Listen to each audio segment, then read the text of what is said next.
안녕하지 못하시죠? 사투리 쓰는 서초동 변호사 박변입니다. 저는 형사 전문 변호사 10년 차고요. 오늘은 중간간에 대해서 살펴보려고 합니다. 자, 그럼 중간간이 뭐냐? 요즘 남녀가 술 마시고 서로 좋아서 모텔 가가지고 섹스를 했는데 다음날 여자가 형사고소해가지고 경찰에서 남자 보고 나와서 조사받으라고 합니다. 이런 거를 중간간이라고 합니다. 좀 더 정확히 말하면 중간간이란 건 한마디로 피해자가 술에 만취했거나 혹은 물뽕 아시죠? 버닝썬 상태에서 봤지만 강남 클럽 같은 데서 물뽕 먹고 완전 만취한 여자를 데려가 모텔에 데려가가지고 성관계를 강제로 하는 것을 중간간이라고 합니다. 그럼 강간과 중간간 차이가 뭐냐? 강간은 남자가 힘을 써가지고 여자를 못 움직이게 만들어서 강제로 섹스하는 거고, 중간간은 여자가 술에 만취해가지고 정신을 많이 잃을 정도로 술을 마시게 해놓고 그 상태에서 강간을 하는 걸 중간간이라고 합니다. 강간이나 중간간이 무슨 큰 차이가 있느냐? 처벌의 수위에서는 거의 비슷합니다. 큰 차이가 없다고 보시면 됩니다. 그만큼 여자가 술을 많이 먹게 해서 그걸 이용해서 섹스를 하는 것도 굉장히 큰 죄입니다.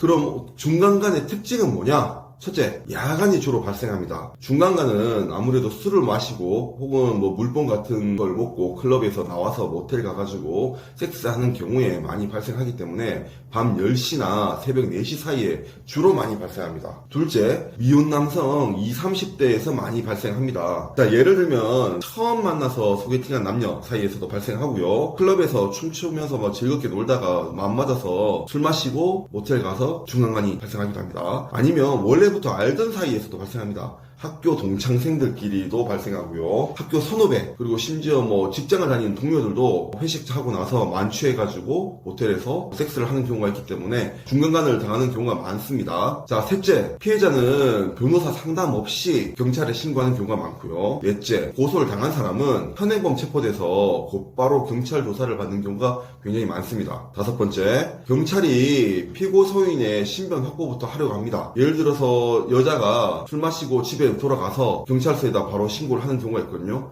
그때 모텔에 만약에 남자가 남아있다 그러면 바로 현행범 체포돼서 경찰 조사 받으러 가셔야 됩니다.